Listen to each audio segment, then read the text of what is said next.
Hello guys, good morning. કેમ છો બધા? Welcome back to my YouTube channel Kavita Solanki ઉપર.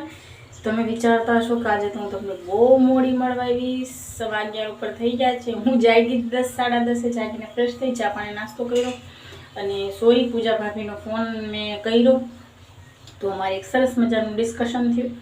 કાલના વ્લોગમાં તમે જોયું હશે કે હું એના ઘરે ગઈ હતી અને એમના નણંદ બા જે છે નિર્મા માસી, તો એમણે થોડુંક મારા વિશે કંઈક કીધું હશે, તો એના માટે આજે આપણે જવાના છીએ એમના ઘરે, એમની વાતો અને એમના પ્રશ્નોના એમને જવાબ આપવા માટે. એટલા માટે મને કોઈ શોખ નથી કોઈની હારે બાંધવાનો, પણ મને હમણાં અમારે ભાભી હારે વાત થઈ તો જે નીરુ માસી છે એણે ભાભીને એવું કીધું કે ભાઈ કાલે જ્યારે હું એના ઘરે ગઈ ત્યારે હાથ પગ ધોવા ગઈ તો ફ્રેન્ડનો વિડીયો કોલ આવ્યો હતો.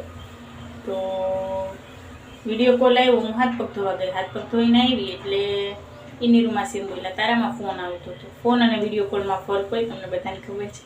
જોયું તો મેં કીધું ના ફોન તો નથી આવેલો. ઇન્સ્ટાગ્રામ નેટ ઓન કર્યું એટલે ઇન્સ્ટાગ્રામમાં નોટિફિકેશનમાં વાઇબ્રેટ જાજુ થાય છે મારે, તો યશ તો કે નહીં વિડીયો કોલ આવતો હતો. તો એણે જોયું ત્યારે એને ખબર ને, જોયું. મેં કીધું હા, મેં કીધું KGFનો વિડીયો કોલ આવેલો છે, મારા ફ્રેન્ડનો વિડીયો કોલ આવેલો છે. જોયું મેં એને વિડીયો કોલ કર્યો, ત્યાં જ બેઠા બેઠા મેં વિડીયો કોલ કર્યો, વાત કરી અને પછી મેં સારું ભાભીને ઘરે છું, મૂકું છું પછી કરીશ, મેં મૂક્યો. તો એ વાતનું એને બાતનું બતંગડ બનાવ્યું. મેં જઈને જ્યારે એના હાલચાલ પૂછ્યા એણે એમ કીધું કે તું મને મળવા આવી કે આંટો દેવા આવી? આપણા ઘરે કોક આવે તો આપણે કઈ રીતે વાત કરવી ખબર નથી પડતી. ભલે તોય મેં ઇગ્નોર કર્યું ભાભી, કેમ કે મને ભાભી સાથે સારું બને છે, એમની સાથે પણ સારું બનતું, પણ પછી મને ખબર પડી કે કોણ કેવું છે. તો મેં કીધું કે હા, મેં કીધું તમને મળવા આવી અને મેં 2-4 દિવસ પહેલાં ફોન કર્યો તો હાલચાલ પૂછવા માટે કે કેમ નથી આવતા, અઠવાડિયું થયું દુકાને નથી આવતા. તો મેં પછી ફોન કર્યો તો એનો ફોન બંધ હતો. મેં કીધું હા, મેં કીધું આટો મારતી આવો, હવે હું દુકાન બંધ કરું છું તો હવે તો દુકાને નહીં આવીશ. તો મેં કીધું નીરુ માસીના હાલચાલ પૂછતી આવું ને ખબર કાઢતી આવું, તમારો ફોન બંધ આવતો હતો. તો એણે મને કેવો જવાબ આપ્યો, મારી મરજી, કે મારે દુકાને ન આવવું હોય તો મારો ફોન મારે બંધ કરીને મૂકી દેવો તો મેં મૂકી દીધો. તમારા ઘરે કોઈ આવે છે તો એવી રીતે વાત કરે, ભલે ચલો તોય મેં ઇગ્નોર કર્યું, જવા દીધું, ભલે કંઈ વાંધો નહીં. પછી કે ઘરના કોઈ ન ગમતું હોય તો હું ન આવું. પછી પૂજા ભાભીએ સાંજે જઈને કીધું હશે કે તમારે એમ કવિતા સામે એમ બોલાય, ઘરનાને ન ગમતું હોય તો ન આવું, અમે તમને ના કહી. તો કે હું તો કવિતાને સંભળાવતી હતી, મારી આગળ નથી આવતી, એટલે કવિતા તમને હમણાંની ઓળખે છે તો તમારા નંબર સેવ કરી લીધા, મારા સેવ ન કર્યા.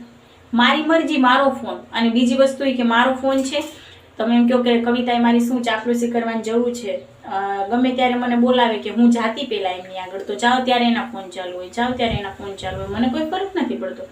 પૂજા ભાભીને એમ કીધું કે કવિતાને શું મારી ચાપલુસી કરવાની જરૂર છે, એ હોય તો એ મને પૂછી શકતી હતી કોનો ફોન ચાલુ છે તો હું કહી દેત. મારે શું છે ભાઈ, તમે મારા બેન છો, તમે મારા દીકરી છો, તમે મારા મમ્મી છો, કે તમારે કોનો ફોન ચાલુ છે.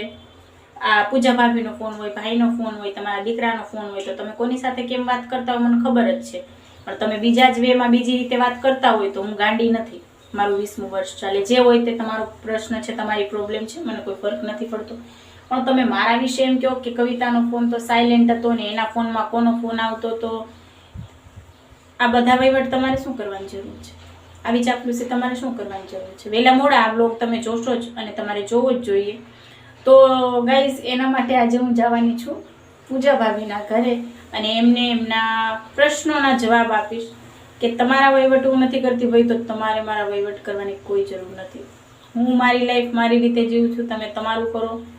તમારો ફોન બંધ છે કે લઈ લીધો છે, જે પણ હોય તમારું તમારા સુધી રાખો, બરાબર છે? તો આ જ કારણોસર આપણે હમણાં જાશું. જુઓ, ફિલહાલ તો હું ધોઉં છું કપડાં અને જલ્દી કપડાં ધોઈ, નાહી ધોઈ ફ્રેશ થઈ અને હું જાઉં છું પૂજા ભાભી આગળ અને પછી અમે જશું એમના ઘરે. તો મળીએ છીએ તમને ત્યાં, કેમ કે ત્યાં પણ આપણે બાંધવાનું છે, ઝઘડો કરવાનો છે. મીન્સ હું બાંધવા નથી જતી, એને શોખ છે કે એને પાછું હજી હું ન જાતી. એણે પૂજા ભાભીને એમ કીધું કે મને કવિતા મળે એટલી વાર છે, મારે એને ગગલાવવી છે. એટલે ભાઈ તમે મને ગગલાવશો હે?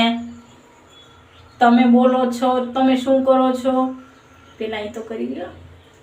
હા, ચલો આપણે મળીએ છીએ પૂજા ભાભી આગળ જઈને. જય મોગલમાં.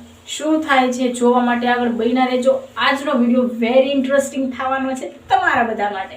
ચલો ગાઈસ, જય મોગલમાં. Guys good afternoon. હું જાતી હતી નાહવા માટે અને મને ધ્યાન ચડી ગયો આંબળો, તો હું આવી ગઈ આંબળા ખાવા. જુઓ, આ છે અમારો આંબળો અને અમારા આંબળા. જુઓ કેટલા બધા આંબળા આવ્યા છે. હજી આ બાજુ પણ છે મોટા મોટા પાકેલા આંબળા. ઉપર પણ જુઓ દેખાય છે.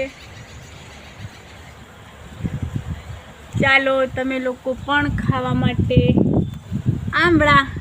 જુઓ, મેં તો નાના તોડ્યા છે, મોટા મને બહુ ખાટા લાગતા હતા.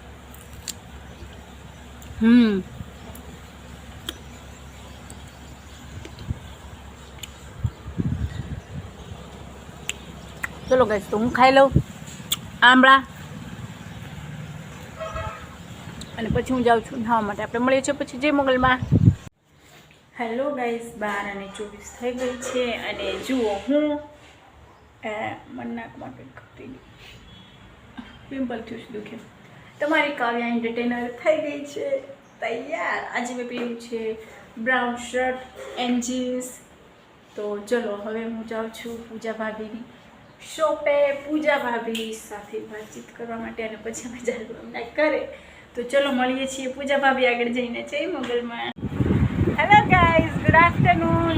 1 થઈ ગયા છે અને જુઓ હું આવી ગઈ છું પૂજા ભાભી આગળ. આવીને એને મળી તો પછી આવી તમારી આગળ સીધી નથી આવી. સામે જો ઓલા માસી છે બિચારા કહેતા હશે કે મને મળ્યા વગરની વહી ગઈ.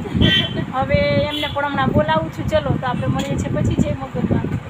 Guys good afternoon. જુઓ તો આપણે પહોંચી ગયા છીએ ભાભીના ઘરે. નીરુ માસી અને પૂજા ભાભી શું કરે છે જુઓ. મીનુના બચ્ચાને આપણે કાલે પણ મળ્યા હતા. મીનુના બચ્ચા ભૂખા થયા છે તો દૂધ પીવે છે. એ તો મેં કાલ કહી દીધું, મરી ગઈ. જો બીજું કોની પાસે છે? મિશ્રુ પાસે છે. જો આ વધારે નબળું લાગે. નબળું છે પણ નકોર છે, ખેપાની જ છે. ચલો તો આપણે લોકો મળીએ છીએ પછી. ફિલહાલ મિનીના બચ્ચા દૂધ પીવે છે. જય મોગલમાં. Hello guys, good evening. કેમ છો બધા? મજામાં? તો અમે લોકો દુકાને તો ક્યારના આવી ગયા, 3:15 આવી ગયા હતા. અને હા, અમારે કંઈ કોઈ જાતની લપ વપ થઈ નથી, કેમ કે નીરુ માસીએ કાંઈ ન બોલ્યા તો પછી હું પણ કાંઈ ન બોલી. તો બધું શાંતિથી પતી ગયું અને અમે ગયા એવા પાછા વહી આવ્યા. કેમ કે મેં તમને પહેલાં જ કીધું, મને બાંધવાનો કોઈ શોખ નથી. કોઈ કાંઈ ન બોલે તો આપણે કંઈ વધારવાનું થતું નથી. તો પૂજા ભાભી કરે છે સિલાઈ કામ અને હું બેઠી છું અહીંયા. હું વાંચવા બેઠી હતી પણ મને કંટાળો આવતો હતો તો અહીંયા હું શીખું. મને પૂજા ભાભી આપ્યું, હું સૂઈ ગઈ, લાંબી થઈ. અને હમણાં ફ્રેન્ડનો કંગનાનો ફોન આવ્યો કે મારે ચૂંદડી બદલવાની હતી. કાલે જે 2 લીધી એમાંથી એને મોર પીછાવાળી જોઈએ છે જે મને ગમતી હતી. તો હવે મારે જે બદલવાની છે એ ચૂંદડીને બદલશું પછી. ફિલહાલ તો અમે બેઠા છીએ. મેં કીધું તમને લોકોને મળતી આવું. તો ચલો, તમારે જે કામકાજ હોય તમે એ કામકાજ કરો. થોડી વાર હવે ઈચ્છા થાય તો વાત આપણે મળીએ છીએ પછી. જય મોગલમાં.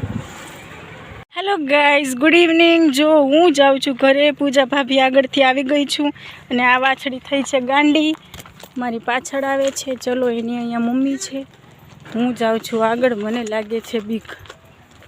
જુઓ તો હું ઘરે જાઉં છું. પેલા માસીને, સાબેરા માસીને મળવા જવાનું હતું, એમની પાસે ગઈ. મને વિનોદભાઈ મળી ગયા હતા, એમને ભાડું દેવાનું હતું પણ હવે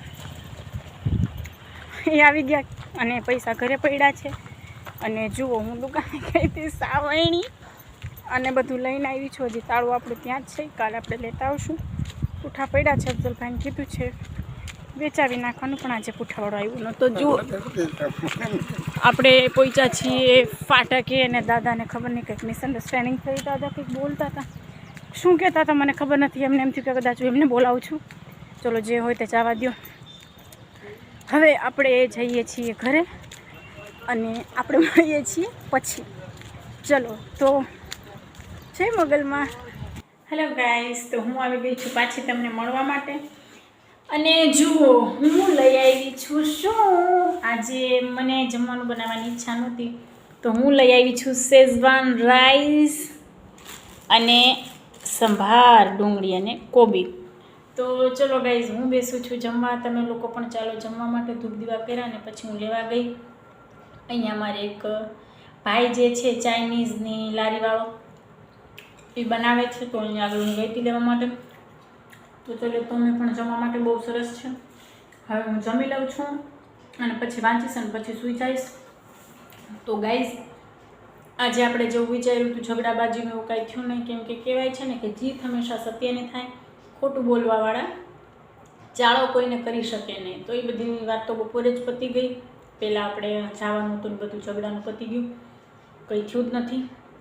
તો હવે આપણે મળવાના છીએ નેક્સ્ટ વ્લોગમાં. તમે લોકો પણ ચાલો મારી સાથે જમવા. તમારે બાકી હશે જમવાનું તો જમી લેજો, તમારું ધ્યાન રાખજો, સાચવીને રહેજો. અને આમ જ તમારી કાવ્યા એન્ટરટેનરને એટલે કે કવિતા સોલંકીને પ્રેમ આપતા રહેજો, સાથ આપતા રહેજો, સહકાર આપતા રહેજો, સાચવીને રહેજો, તમારું ધ્યાન રાખજો. Good night, sweet dream, take care, શબા ખેર. અને હા, જો મારા વિડીયો સારા લાગે, તમને ગમે તો ચેનલને સબસ્ક્રાઈબ કરજો, લાઈક કરજો, કોમેન્ટ કરજો, શેર કરજો. જય મંગલમાં.